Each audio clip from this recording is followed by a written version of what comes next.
تښتېدلو سیاسي څېرو په ترکیه کې د طالبانو خلاف د مقاومت شورا جوړه کړه. د افغانستان یو شمېر تښتېدلو سیاسي څېرو له ترکیې څخه د افغانستان د مقاومت او ژغورنې عالي شورا اعلان کړه.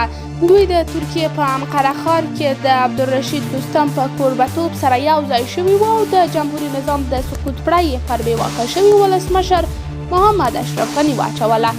د احمدشاه مسعود ورور او د هغه د زوی خسر احمد ولي مسعود چې په یاده غونډه کې د خپل زوم او وراره په استازیتوب ګډون درلود وویل د پنجشیر د مقاومت ډلې مشر احمد مسعود هم د یادې شورا غړیتوب لري.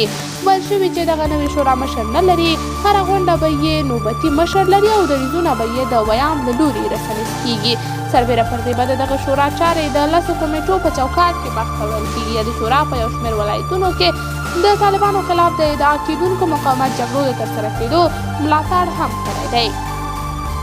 عبدالرشید دوستم، عبدالرب رسول سیاف، عطا محمد نور، حاجی محمد محقق، میر رحمان رحمانی، عبداللطیف پدرام، جنرال الدین محمد جرأت، حاجی زاهد الماس، محمد علیم ازدیار، د حزب اسلامي ارغندیوال، صلاح الدین رباني، اسماعیل خان استازي او حاجی حضرت علي په دې غونډه کې ګډون درلود.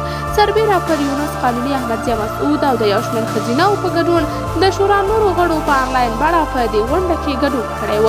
د دې شورا غړو ویلي چې طالبانو سره د یو ټولګډونه حکومت د جوړولو لپاره مذاکرات او وسوال مقاومت دواړه د دوی مهم لومړیتوبونه دي.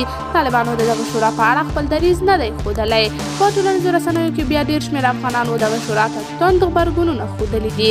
د دوی په وینا همدا سیاسي څېرې وې چې د جمهوري نظام 20 کلن فرصتونه یې په فساد باج اخیستو، قانون ماتولو او ملت ځپلو کې تیر کړل او اوس بیا د قدرت او شخص لپاره هېواد ته جګړه غوړي راولي. ځینې خلک په طالبانو هم غوسه شوي چې په وینا یې د حکومت له ملایزه کولو سره په لوی لاس ملت د پخوانیو سیاسي څېرو غېږ ته کاږي او د بلې جګړې زمینه برابروي. قدرمنو لیدونکو، تاسې د دې موضوع په هکله څه نظر لرئ؟ کمنټ کې شریک او چینل سبسکرایب کړئ.